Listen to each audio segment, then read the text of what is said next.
This is my home, and I've been away for far too long from my home.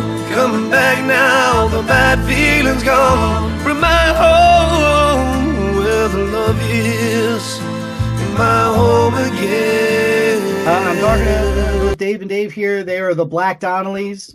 They are the stars of the documentary My Irish Story, This Is My Home. It's available right now on many VOD. We'll list them at the end that you can rent it and purchase it and then find it in many ways. We'll also list it in the show notes later on. But this is Brian with Take Two Podcast. Gentlemen, how are you? We're good. Good, man. Good.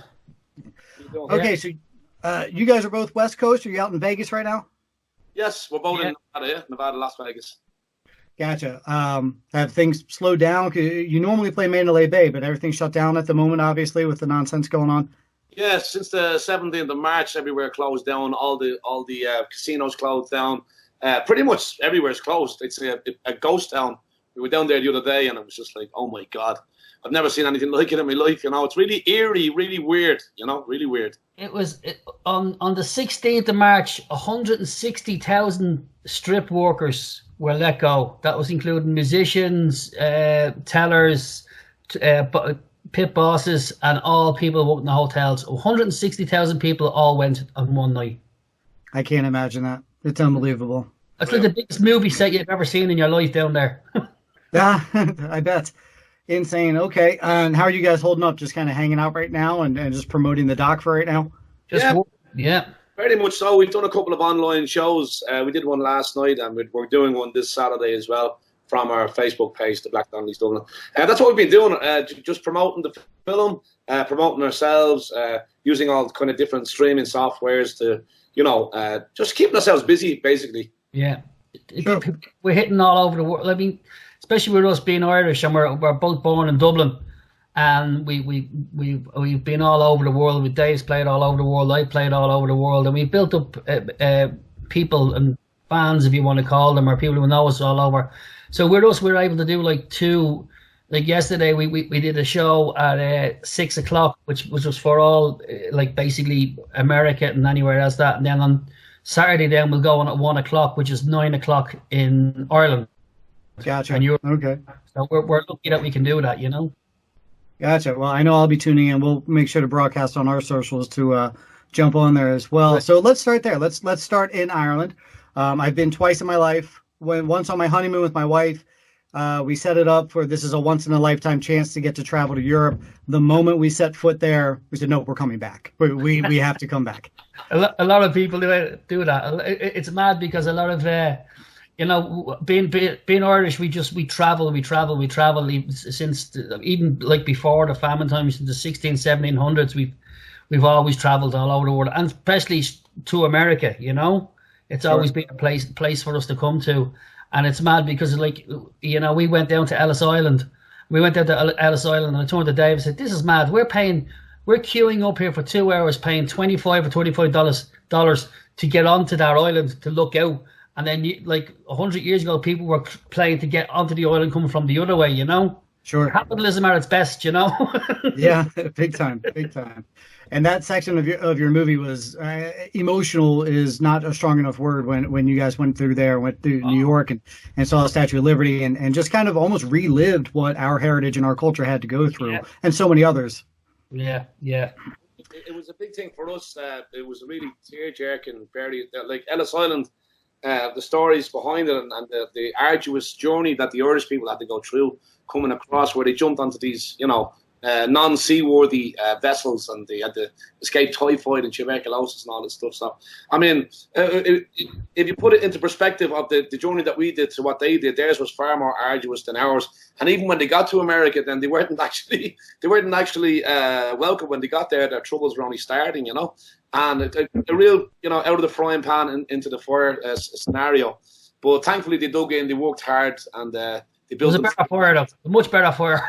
Yeah, but they built themselves up and they contributed to society, and and we've got a great track record now and a good relationship with American people, so we feel at home here now as well.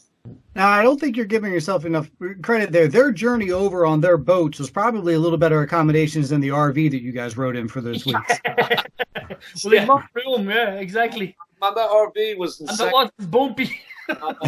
It was haunted as well. There was somebody else in there. The amount of things that went wrong with that van, you know, it was unbelievable. But as you can see, bits were falling off it and all the rest of it. But there was a lot of us in there as well, and there was all sorts of stuff going on.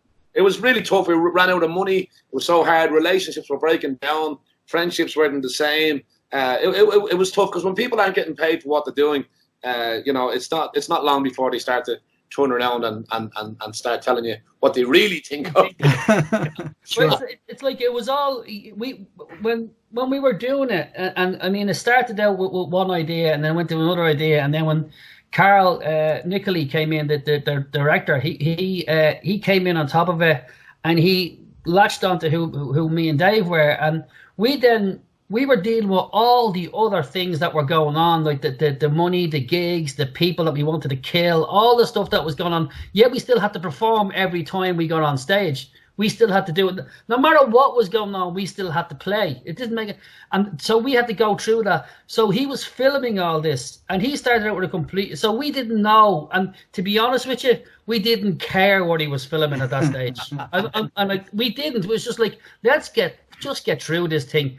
And we'll do it. And we don't get me wrong, we enjoyed an awful lot of it, but the bad times are really, really dark. And it was like every day was lasting a good 70, 80 hours. Do you know what I mean? Because something would be great, and then something would be shit. Something would be great, and then something.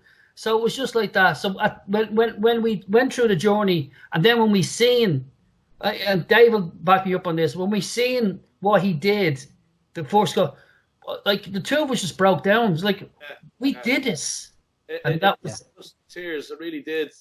You'd never know. Well, at least I don't think so. The amount of hurt that was behind the scenes, and how we kept a happy face. Well, gallows humor, as the man has put it, like, you know, how we kept that going. I don't know. Or maybe there's lots of footage there of us where things weren't great. But he did a great job, and like Dave says, when we went to see the first, let's say the first 15 minutes of it, well, we were in tears. Yeah, it was amazing. Like, it was nothing to what we thought it was, and the way he filmed. He had this. Oh, we're going to do this interview that's the spine of it, which we did in Rira, where we're just sitting there. We didn't know what he was doing, even when we were going through it. We going like, what is going on? And to be honest, same thing again. We had put it out of our mind because we were back working. We were back writing songs. We were back trying to arrange new tunes, and back working. Like, we were straight back in doing 6 nights a week, touring, doing what we do. You know. Wow. That's awesome. I without spoiling, you know, the crux of the film of you guys trying to break this record. I mean, it's kind of a little bit given away, but that's not what this documentary to me was about. This was about America and immigration and doing it the right way. If people come over from other countries and they work hard at it, then they deserve everything that they can get. And I think that's something that more Americans need to watch and understand. And that's exactly what I felt through your process as you traveled the land and met so many people, literally coast to coast. Yeah. It seemed like everybody agreed that people that come here and they want to work and they want to earn an honest living, that's the American way, that everyone can be the same. And the other part that I really bought onto, and I forget the gentleman that said it, was the police officer or the chef who just said, it's music, man. It doesn't matter your color, your race, your background, but the music that you guys were providing through this journey, everyone could agree. It just brought you together, and that was the beautiful part of it. Yeah. Really nice to hear. It's a real, and you know, looking back now, it's a real. We feel very proud of what we've done now and how it makes us feel, but more so it's how it makes everybody else feel, because the messages that are coming in, flooding in literally every day from people that have seen this documentary, and people who are, you know, said they're reducing the tears, then they were laughing their heads off, then they were crying again. I mean, it's funny. I mean, I've never come across, and you know, dare I say it, at the risk of sounding biased, I've never had something. I mean, there's only various films in my whole lifetime that's brought me on that roller coaster up and down. So there's certainly a very special message in there. That's the most humble thing I could say about it, you know. Yeah, the Ellis Island really it spoke a lot in the journey, and then towards the end when you were playing back. I think it was your daughter sent you the "Congrats, Daddy," and you're just playing it over and over. And I have a 12 and a 3-year-old, so the 3-year-old really speaks to that. Like just getting those words. And I was like, that's. I would be doing the same thing, just replaying that 2 seconds of "Congrats, Daddy," and like I think that I was like, oh man, you got me. It just it met so much American heart. That was beautiful. Well, it was, and we and Dave were like we're very, very human in our way, and I say to everybody as well, it's like, you've got 100% of musicians in the world, right? You've got 1% of them are rock stars. The 99% are people who are like us, who are giggers, who go out and play, who are not rock stars, who are making a living, doing what we doing what you do. We're full-time musicians. We decided long ago that this is what we want to do. So this is individually from different paths. And so to do that, it was our goal to do it, and then to be able to go around America, have a look at America, because America's always been a place I wanted to go to, and Dave as well. And as a musician, it's always the history of music in America alone is a thing that would warm your heart. But to actually go and see places like Montana, you know what I mean? You got to places there. We went down. We played in Birmingham, Alabama. We've seen like Lake Havasu, which is 2 hours away from us. That I never heard of. Yeah. You know what I mean? A lot of these places have Irish roots as well, which was really surprising. Yeah. We knew about Chicago, New York, Boston, all the rest of it, but we didn't know about, as I said, Montana, Butte, Montana, or Savannah, Georgia, or Minnesota, or these places. Birmingham, Alabama. yeah. Who would ever, But one of the big things, loads of paddies there. one of the biggest things that hits us like a hammer in the head was the song "This Is My Home," which was written from the perspective of being away from home. 22 years ago, I wrote that song, and then it's just so it told our story. It implemented into this whole project so seamlessly that it had no business being in Denmark back in 1997. It was all about being in the States, being an immigrant in the United States, and trying to forge through to make this place your home for you and your family. So we're just amazed how strong that song and that message has spread out all around to all the people around us. All right, so if I can ask you a couple of serious questions real quick. Number one, how much hair did Simon lose trying to plan out your entire route and gig to gig to gig? We did that. No. You guys did it? Oh, okay. We did all that. We did that before anything happened. Before the movie started, we were out by my apartment block here at the pool for 7-8 months doing all that. Yeah, that's true. That's true. We mapped it all. We mapped it all out, as in we got all the gigs and stuff like that. Now there was a certain amount of gigs that we didn't get that Simon helped us near the end, but we had most of it set up. Definitely. Gotcha. I just watching his face alone, let alone what you guys had to go through. I would, and then the amount of Irish luck that you had a volcano go off, you had hurricanes go off. Like, what else could you? Like, the RV became an afterthought. You had so much with Mother Nature you got into. Unbelievable. You couldn't script it. I heard somebody say that the road tells its own story. Tell me about what, Dave? Boston, when you arrived to the pub. Oh, this is as true as God. We're heading down to play a show down. On top of all the other stuff, this wasn't actually documented. It was, but it didn't make it into the main cut. We're driving down to this place in South Boston to a pub to play, and it burned down. What? It was still on fire when we got there. It was on. And he actually let us go in, and we actually filmed inside, and it was all cinders. I couldn't. No kidding. It's him. It's your man. We got to New York, right? There's more that happened before that, like, but with the money thing, which we got back to. We got to New York, and it was like we'd done it. We were great, and we had friends surprise us in New York. We were in the Mean Fiddler. We were getting drunk. We were having a great time. We went out, and basically we were finished the gig. We were throwing the gear back in the van, and we were going to go back to the pub, and we were going to get hammered, and we were going to have a great night. And the fucking car was towed away.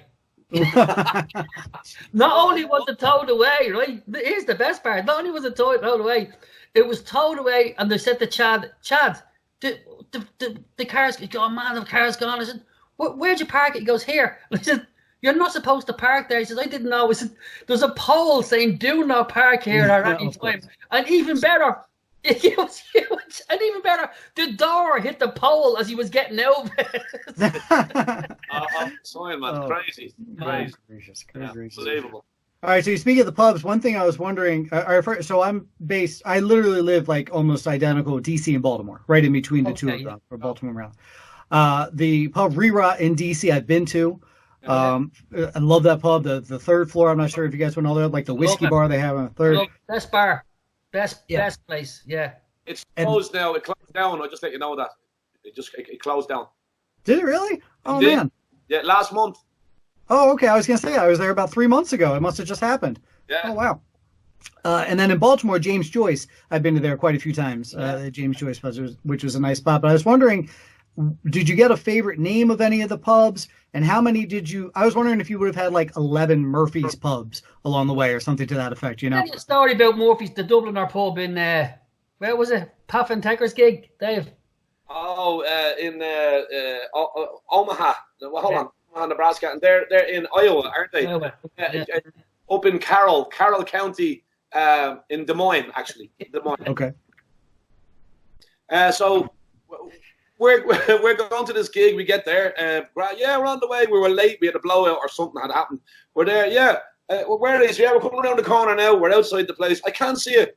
Well, we can't see you. Where are you? The same pub with the same name is 35 miles away. Oh my God. We're outside this place. I can't see you either. The same name, and that happened 3 times. Of course. Unbelievable. Oh, yeah. And, you know, there was... So, yeah, we came across a lot of places. Some places we played before, but, yeah, they're all called Murphy's, the Dubliners, O'Sullivan's. McSwiggin's was my favorite that I saw. McSwiggin's I thought was hilarious. That's in Boston, yeah. That was great, actually. We played 2 shows there in the one day. We were very drunk. We were hammered, yeah. She asked us to play another show because she gave us free drink and free food, wasn't it? Yeah, and because we weren't making any money, and we were only trying to get money to pay for fuel and to pay for. It was a bloody nightmare. But you talk about names, and there's not a name of a pub that kind of sticks in my head because there's a lot of the places that we loved, you know. Yeah. But we met this band in Utah when we went into the radio station. In the radio station, and we played there, you know. And the band coming on after us were saying, "Oh, God, it's really good." And there was quite a few of them, and their names was Balls Cajon. Is it a Balls Capone? Balls Capone. Balls Capone. Great name for the band. Balls Capone. I thought that was really cool. And the pub that we played down there then was Piper Down, which was fantastic. There was literally hundreds of people there. All the media was there. It was pretty cool. And most of the places that we went, we had media there as well. So Dave, do you remember that? You even totally forgot about this, right? All the media were there. We said they're going to come down. And when we're there, right, there's no sign of the media. Because they're supposed to come to the gigs, remember? Yes. They wouldn't. Where? And they were like, well, it's supposed to be coming. And we got a call saying we're on our way because there was a massive car crash just about 40 feet away from the door. So that's where they all were. No kidding. Yeah. Unbelievable. The road tells its own story. That's pretty much it. Well, the elements are against you out there. It's incredible. I mean, incredible, you know. Have you guys been back to Ireland anytime recently? Played back there together at all recent? Well, Dave has just gotten his green card, so he was stuck here for about a year. Congrats. Yeah, nice one, thank you. And 2.5 years. 2.5 years he was waiting for that. I got in a little bit earlier. I was waiting about a year for mine. So, but I've been home 3 times.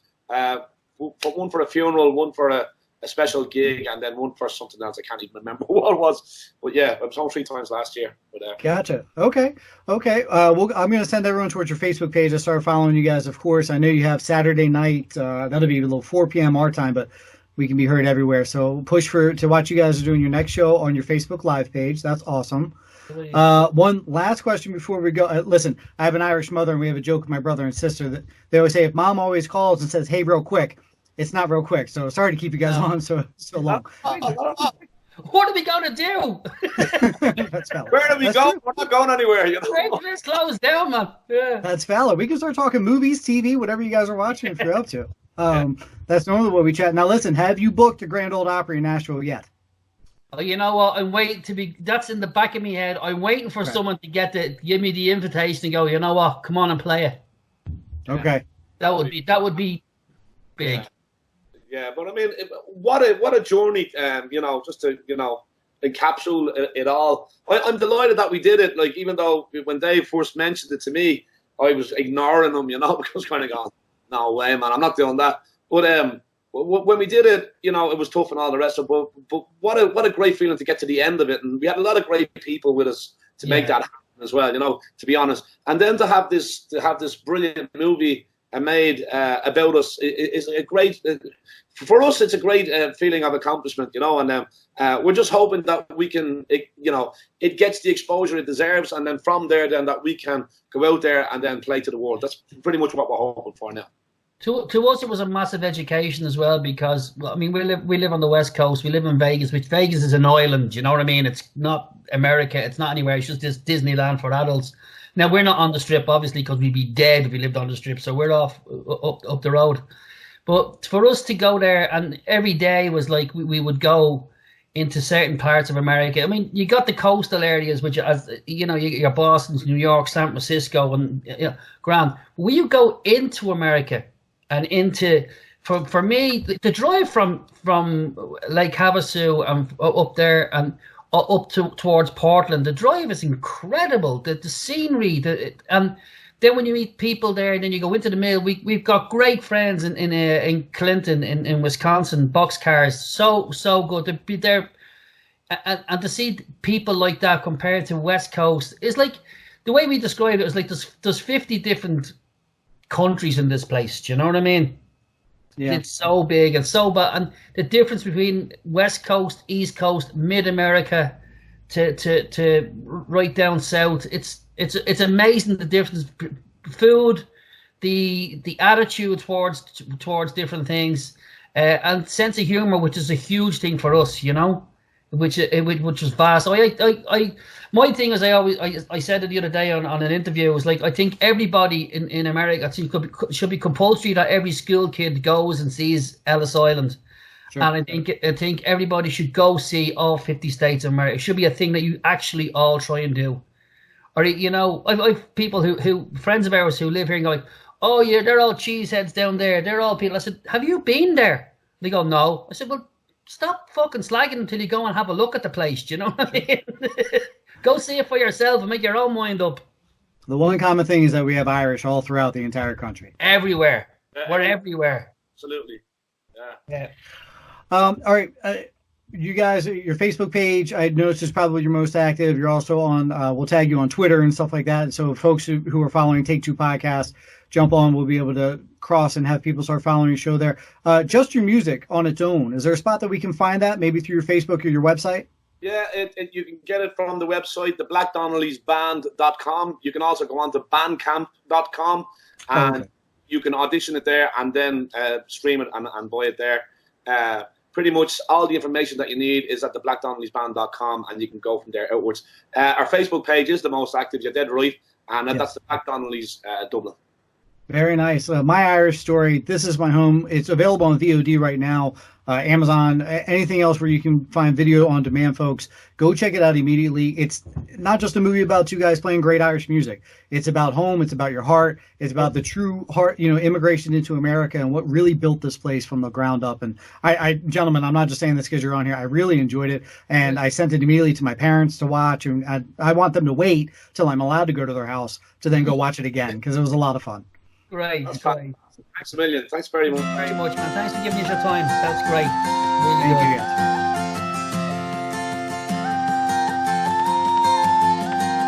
Somewhere in here, my heart holds the time for those passing years, and all of its glory and all my fears, finding no ending, no frontiers.